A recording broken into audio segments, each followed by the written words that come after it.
Adama, l'histoire oubliée des tirailleurs sénégalais. Viens parmi nous, esprit des falaises. Salut petit frère. Alors, t'es prêt pour la cérémonie? Ouvre les yeux de ceux qui vont devenir des hommes. Alors tu pars? J'ai pas le choix de toute façon.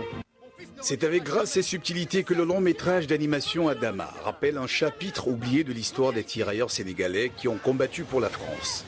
Cette démarche artistique est d'autant plus saluée que très peu nombreux sont les films qui évoquent l'épopée de l'armée coloniale et plus précisément des tirailleurs sénégalais. Avec Adama, deux Français, le scénariste Julien Lilti et le réalisateur Simon Roubi, ont construit leur narration autour de cette histoire tragique, malheureusement occultée.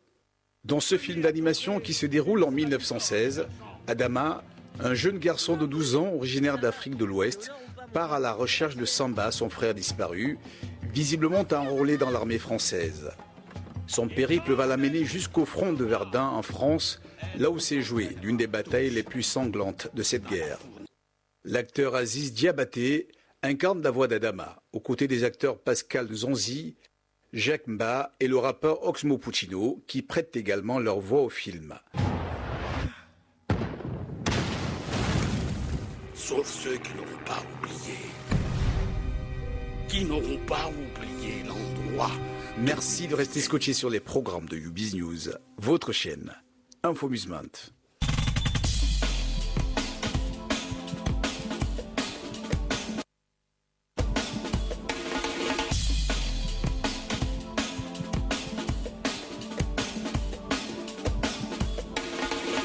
Cinéma, mon ami Victoria scrute les méandres du racisme. J'aimerais vous raconter l'histoire de Victoria. Une histoire qui aurait pu avoir un autre cours. Bonjour, je suis la maman d'Edouard et de Thomas. Ta tante doit se reposer toute seule ce soir. Tu vas dormir ici, tu seras très bien. C'est terminé autrement. Je me dis souvent que peut-être j'aurais pu y changer quelque chose. Adapté de Victoria, une longue nouvelle de l'écrivaine anglaise Doris Lessing, mon amie Victoria raconte le parcours de Victoria, noire et orpheline, de son enfance à l'âge adulte. Narré en voix off par sa meilleure amie, le récit démarre avec un événement en apparence anodin, mais qui va pourtant déterminer le destin de l'héroïne. En effet, quand elle avait 9 ans, la petite Victoria est oubliée à la sortie de l'école par Édouard, l'aîné de la famille Stavigné, qui l'héberge pour la nuit. Elle vit alors sa première expérience de la discrimination. Cette rencontre avec une famille blanche, bourgeoise, à milieu de son quotidien modeste, va la marquer. Tu te souviens pas de moi? Victoria, on était dans la même école. J'ai dormi dans ta chambre. Et tu m'as reconnu après toutes ces années. Qu'aurais-je pu faire pour Victoria? Je suis enceinte. Je veux pas avorter. Quoi? J'ai bien réfléchi. Je veux pas qu'il le sache. Aurais-je dû aller plus fermement contre certaines de ses décisions? Thomas. Oui. C'est Victoria. J'ai un enfant. C'est une petite fille. Elle s'appelle Marie. Mais pourquoi tu m'en as pas parlé? T'es en colère? Tu te dis qu'on te mène pas en bateau, enfin t'as pensé aux conséquences si tu reconnais cet enfant? Il n'a pas été question d'argent. Victoria, elle est pas comme ça. Ce serait peut-être bien d'en donner pour cet enfant. Ah, elle est légère, cette petite crème au caramel. Peut-être pas la bonne comparaison. C'est pas tes maîtres, ces gens-là. Et on n'est pas leurs esclaves. C'est le moment de fêter tout ça? Victoria, que diriez-vous d'envoyer ce petit amour dans une bonne école? Papa a complètement changé d'avis sur l'éducation des enfants.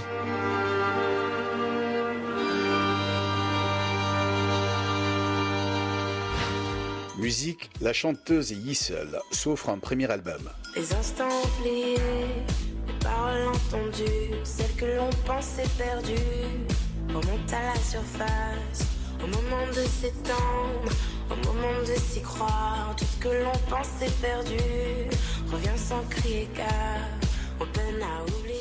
Repoussé à plusieurs reprises pour bénéficier d'une date de sortie propice à une meilleure exposition, le premier album éponyme de la franco-camerounaise Yissel, finaliste de la Nouvelle Star, a trouvé le chemin des bacs, pour le plus grand bonheur de ses fans. Dans ce disque au parti pris électropop, contrebalancé par des paroles mélancoliques autour du sentiment amoureux, Yissel ne s'est pas contenté de n'être qu'une simple interprète.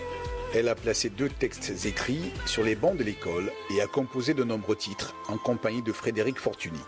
Yissel y révèle une voix puissante et suscite une vague d'émotions sonores à partager autour d'un premier album, salué pour la critique.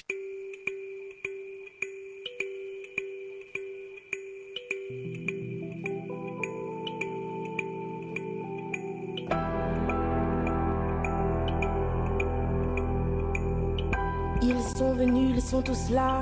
Dès qu'ils ont entendu ce cri, elle va mourir là. La maman. Ils sont venus, ils sont tous là. Même ceux du sud du pays. Il y a même Giorgio le fils maudit, avec des présents plein les bras. Tous les enfants jouent en silence autour du lit sur le carreau. Mais leurs jeux n'ont pas d'importance, c'est un peu leur dernier cadeau à la maman.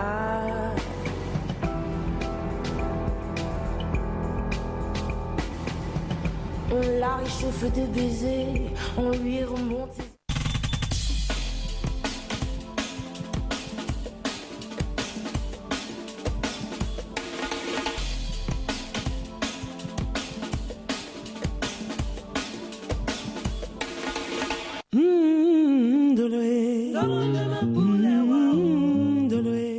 À quoi ressemble le nouvel album? C'est Coco, c'est l'Afrique, c'est le Mali, c'est le Sénégal, c'est le Cameroun, c'est la musique classique, c'est un mélange, quoi. C'est moi.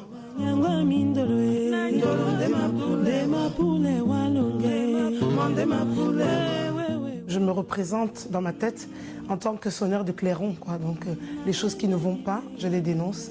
Donc désolé les sentimentaux, il n'y aura pas beaucoup de chansons d'amour là-dedans, quoi. C'est surtout, il faut qu'on arrête le tribalisme, l'enfant abandonné, des choses comme ça, quoi.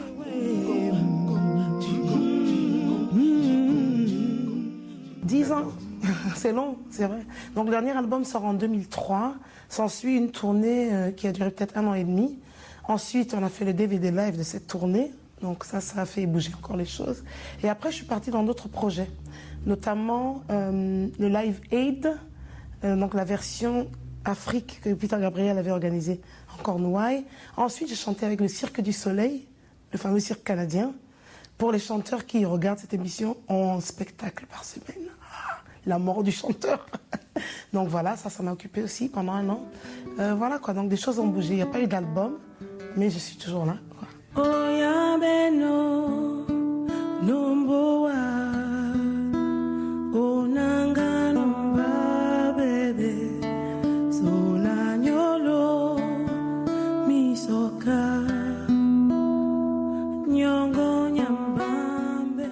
Salif Keïta, je dirais inspiration, mon prof de chant, parce que à 18 ans, j'avais pas de cours de chant, j'avais pas d'argent pour me payer des cours de chant, donc j'écoutais les disques de Salif et j'imitais, quoi.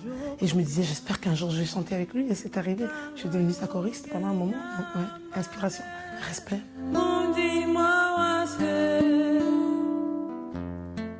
Sixon, c'est comment tester ses oreilles, parce que c'est un jazz un peu complexe, mais c'est une super équipe, des très très grands musiciens, quoi. Donc pareil, super expérience.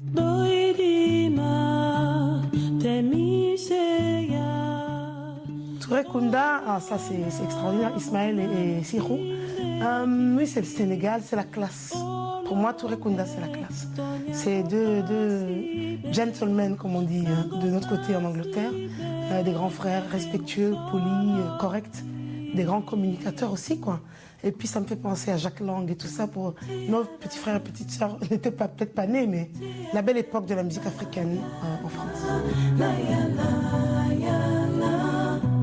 Relema, c'est celui avec qui j'ai, pour la première fois, mis le pied au Brésil. Donc c'est une très, très belle expérience. Relema, c'est pareil, c'est quelqu'un de très, je dirais l'Afrique éduquée, l'Afrique posée. Encore une fois, le respect. En fait, j'ai eu beaucoup de chance, à vrai dire. Parce qu'être choriste avec des artistes comme ça te fabrique en tant qu'artiste. L'expérience la plus forte en tant que choriste, ça va toujours être Salif Keïta. Parce que, bien que ce soit un boulot dans le sens où on fait X concerts pendant 1 mois tous les jours, c'est répétitif, mais il y a toujours un moment où il chante une chanson et on se dit « Ah, je me souviens à cet instant de pourquoi j'aime tellement cet artiste. »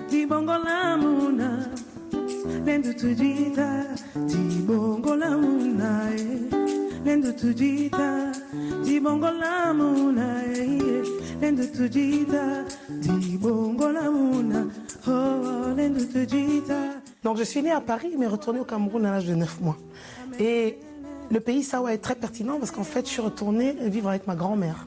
Donc ma première langue parlée, c'est le douala en fait, avant le français et tout ça. Disons que Dina Bell est probablement mon influence majeure au Cameroun. Toto Guillaume, bien sûr. Et Camille Briand aussi, en plus c'est mon cousin. Donc, et quel artiste, hein. Oui, c'est notre James Brown, on va dire. Hein. Il possède la scène, quoi. Mais aussi Isaac Hayes, aussi Michael Jackson, aussi la pop française que ma mère écoutait beaucoup, aussi la musique classique que mon père écoutait beaucoup et les grands orchestres de jazz, donc toutes sortes d'influences.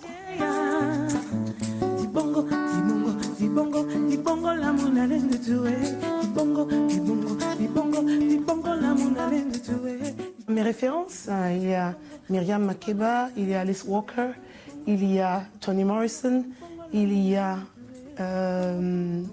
Retourner au Cameroun, des œuvres qu'on a dues à l'école, Mongo Betty, il y a celui qui a changé de nom, Ngugi wa Thiong'o, il y a Chinua Achebe. Dans les plus récents, dans la musique par exemple, Mahalia Jackson, au pays, je dirais toujours Toto Guillaume Dina Bell, mais Jocelyne Berroir, du côté de la Caraïbe. Beaucoup de gens vont s'étonner, mais il y a Céline Dion au niveau de la technique du chant.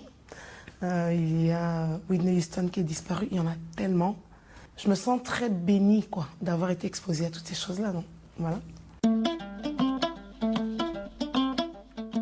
Alors pour toutes les petites filles, je leur dirais, étudier. C'est vraiment bottom line, c'est le truc de base. Quel que soit ce qu'on fait, et quand je dis étudier, je ne parle pas forcément de la médecine ou du droit. Hein. Pour un clin d'œil à nos parents, ça peut être la plomberie. Mais que si on va être plombier, qu'on le fasse du mieux possible. Qu'on excelle dans tout, c'est ce que je dirais à toutes les petites filles. Je dirais aussi aux petites filles de ne pas penser à elles-mêmes en termes de leur genre, du fait d'être fille, mais de penser à elles-mêmes en tant qu'être humain. Quelle est leur contribution? Pour quelle raison Dieu m'a placée sur terre? Qu'est-ce que je suis venue faire ici?